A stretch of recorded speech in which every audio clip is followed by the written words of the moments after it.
Question number 445358, Sripal Reddy garu. I put the question, Adhyaksha. Honorable Minister.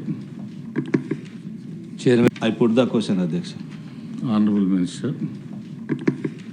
Chairman, sir.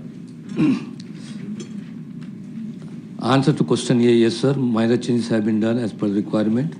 The matter is under consideration of the government with regard to answer B, and answer C does not arise. Honorable Member.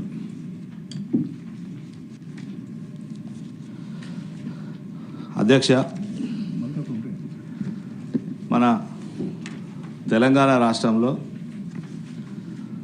ఒక 1030 గురుకుల పాఠశాలలు ఈరోజు ఉన్నాయి అధ్యక్ష. దీంట్లో సగానికన్నా ఎక్కువగా దాదాపుగా 600 పైగా పాఠశాలలు అద్దె భవనాల్లో ఉన్నాయి. మరి రెసిడెన్షియల్ పాఠశాలకు అతి ముఖ్యమైనది వసతి.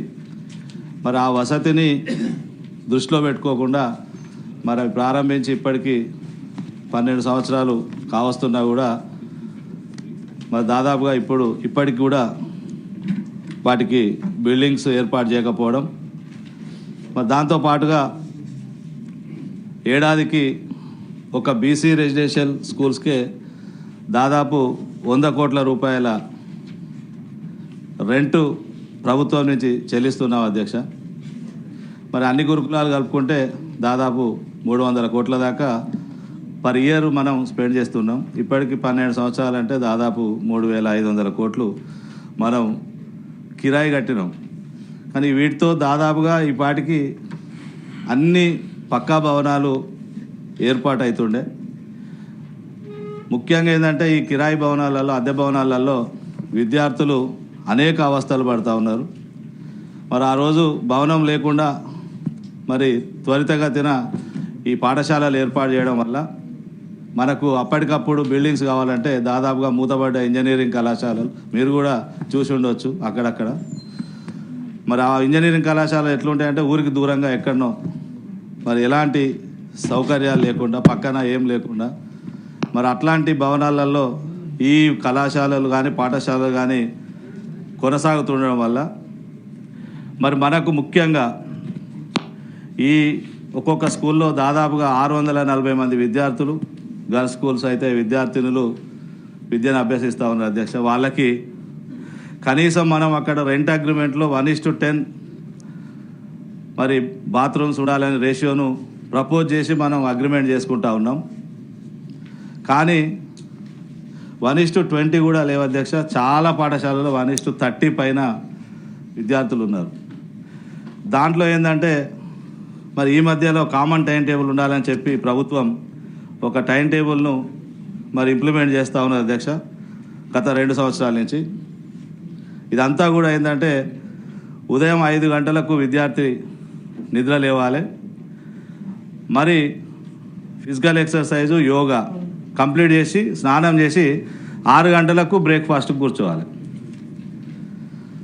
మరి 6 to 6:30 బ్రేక్ఫాస్టు. మరి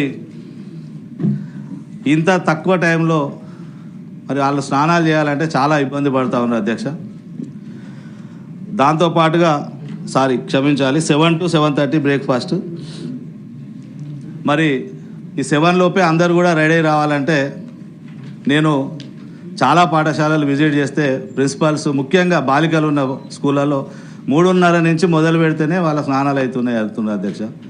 దీంతో ఏమవుతుందంటే వాళ్ళకి ఫిజికల్ ఎక్సర్సైజ్ కానీ మరి యోగా ఇట్లాంటివి చేయకుండా దాంట్లో ఇబ్బందులు పడుతూ ఉన్నారు.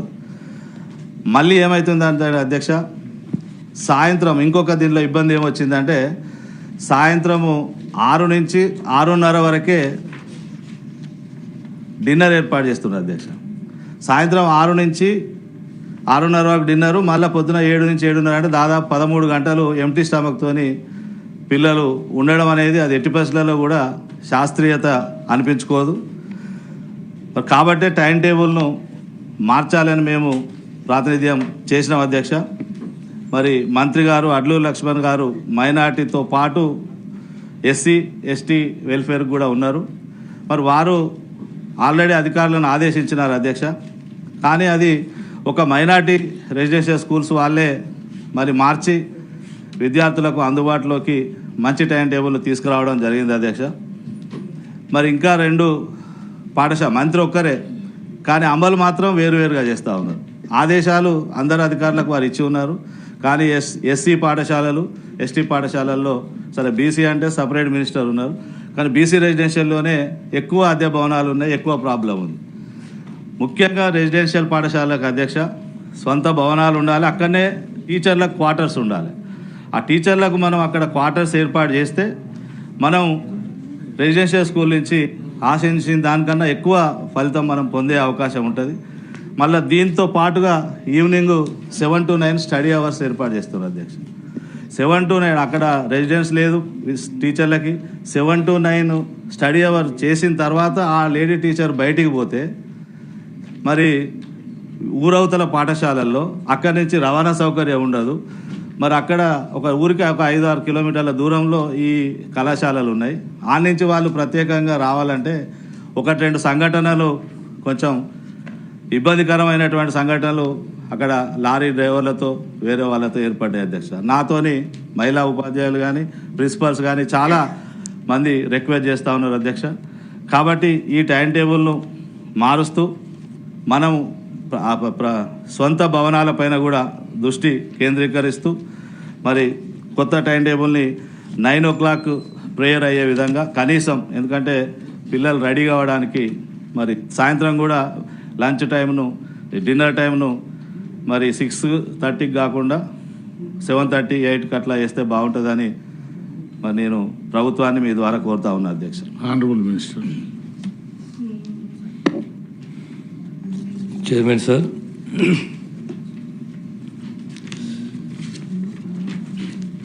గౌరవ సభ్యులు ఈ టైం టేబుల్ విషయంలో మనకున్న 5 రెసిడెన్షియల్ సొసైటీసు, ఆ సొసైటీస్లో సుమారు 5,60,000 మంది పిల్లలు చదువుతున్నారు. సుమారు 617 రెంటెడ్ బిల్డింగ్స్. గౌరవ సభ్యులు చెప్పినట్టు గత రెంట్ కట్టిన సుమారు 2,800 కోట్ల పైచిలకు. చాలా ఇబ్బందులు ఉన్న విషయం వాస్తవం చైర్మన్ సార్. దీనికి పర్మనెంట్ స్ట్రక్చర్స్ భవనాలు అవసరము. అందుకే గవర్నమెంట్ ఈ ఇంటిగ్రేటెడ్ స్కూల్స్ అనే కాన్సెప్ట్ని తీసుకొచ్చి ఇప్పుడు 79 స్కూళ్లకు టెండర్ పిలిచి పనులు మొదలయ్యే దిశగా ప్రభుత్వం కృషి చేస్తున్నది. కంప్లీట్ సంపూర్ణంగా ఇన్ఫ్రాస్ట్రక్చర్ సుమారు 25 ఎకరాల స్థలంలో సంపూర్ణంగా ఇన్ఫ్రాస్ట్రక్చర్ అందియాలనే ఆలోచనతో మాతర కార్యక్రమాన్ని ప్రభుత్వం చేపట్టింది. ఈ కామన్ టైం టేబుల్ అనేది గతంలో లేకుండే. 2024 సెప్టెంబర్లో ఆగస్టులో ఈ టైం టేబుల్ వచ్చింది. ఆ తర్వాత గత 6 నెలల కింద టైం టేబుల్ మైనారిటీ రెసిడెన్స్ స్కూల్లో టైం టేబుల్ కొద్దిగా మారింది. దాని తర్వాత వినతి పత్రాలు వచ్చాయి సార్, రిప్రజెంటేషన్స్ వచ్చాయి, టైం టేబుల్ మార్చాలని చెప్పి. టీచర్లకు ఇబ్బంది అవుతుంది, పిల్లలకు కూడా ఆ గ్యాప్ చాలా వస్తున్నది అని చెప్పి రిప్రజెంటేషన్ వచ్చింది.